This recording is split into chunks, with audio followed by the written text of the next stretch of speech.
My name is Madison Marler, and I'm interviewing James Marler. about 9/11. What was your reaction when you heard about the first crash into the Twin Towers? Initially, I thought it was a joke, and then I thought it was just somebody that was maybe not experienced, and it just made a mistake, ran into one of the towers. Who did you tell first? I didn't tell anybody. I was actually on my way to work. I remember it vividly. I was on my way to work, and as soon as I got there, everybody was already talking about it, and we were scrounging around trying to find somebody with a TV we could bring into the office. And then we all sat there for a week watching it straight, not working, just watching it on TV and keeping up with what was going on. Do you know anyone who died or who was personally affected by 9/11? I don't think I knew anybody directly impacted. I mean, just the impact of just being an American here and having something like that happen on American soil. For me, it was like the first time in my lifetime that something like that, an act of war or terrorism, had ever happened. So it was something new that I never experienced.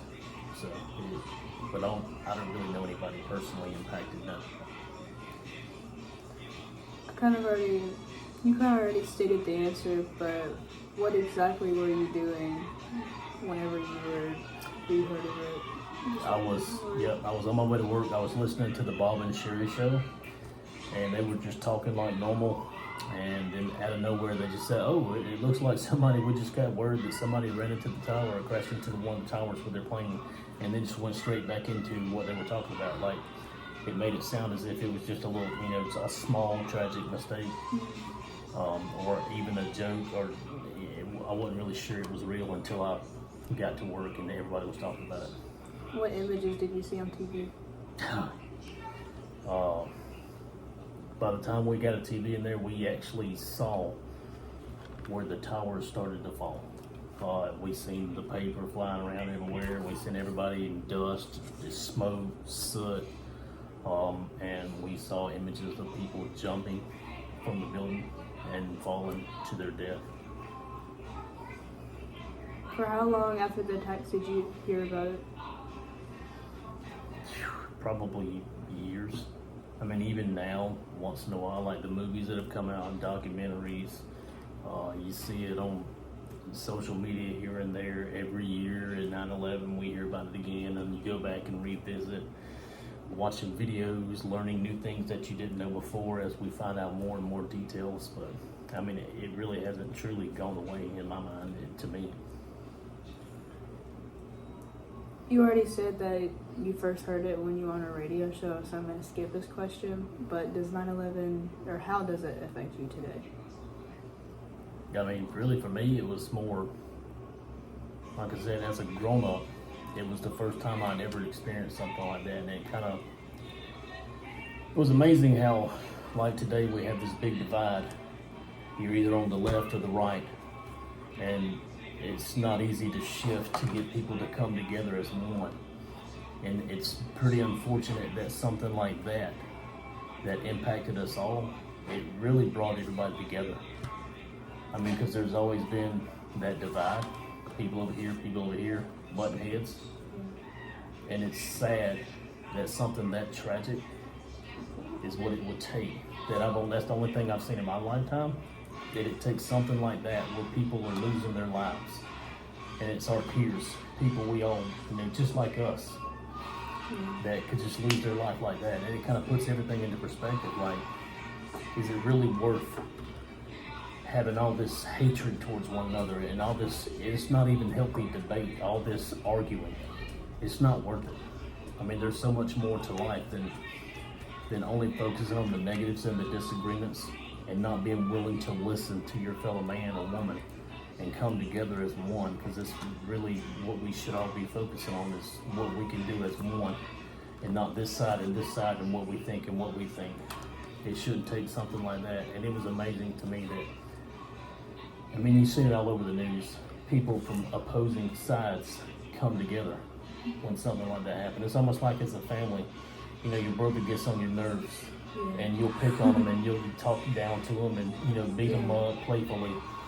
But if somebody else did that, you would be the first one to stand up and put somebody in their place. Yeah. And it took something like that for our country to do that, to come together and say, you know, they did that to all of us, whoever they are, and we're not going to stand for it.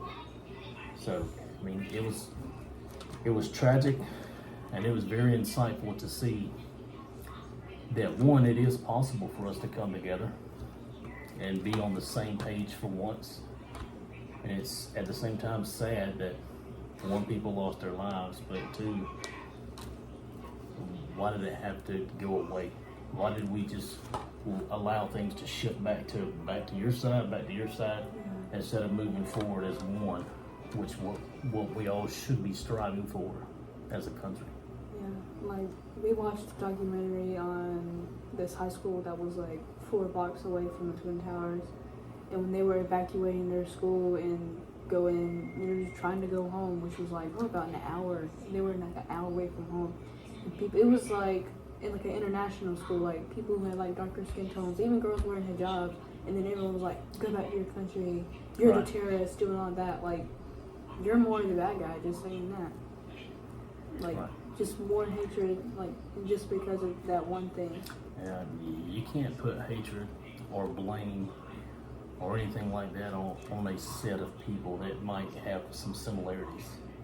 Because the one similarity that we all have is that we all have red blood running through our veins, and that's all that matters. It's not what we look like on the outside.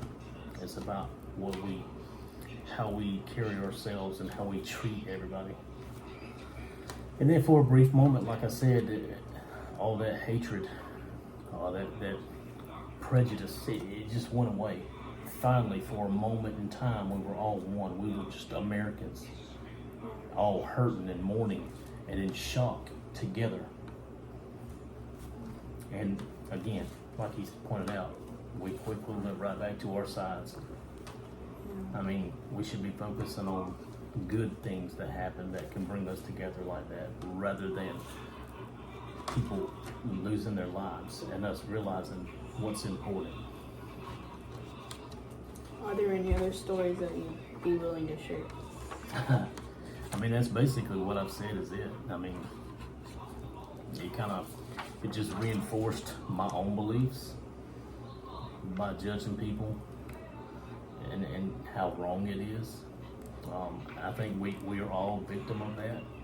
Nobody is ever on both sides of it. Like, everybody judges. You might not judge to a certain degree or level that somebody else does, but everybody makes judgment all day long, every day. You get in your car, you're making a judgment on, if I go this route, does that person hit me?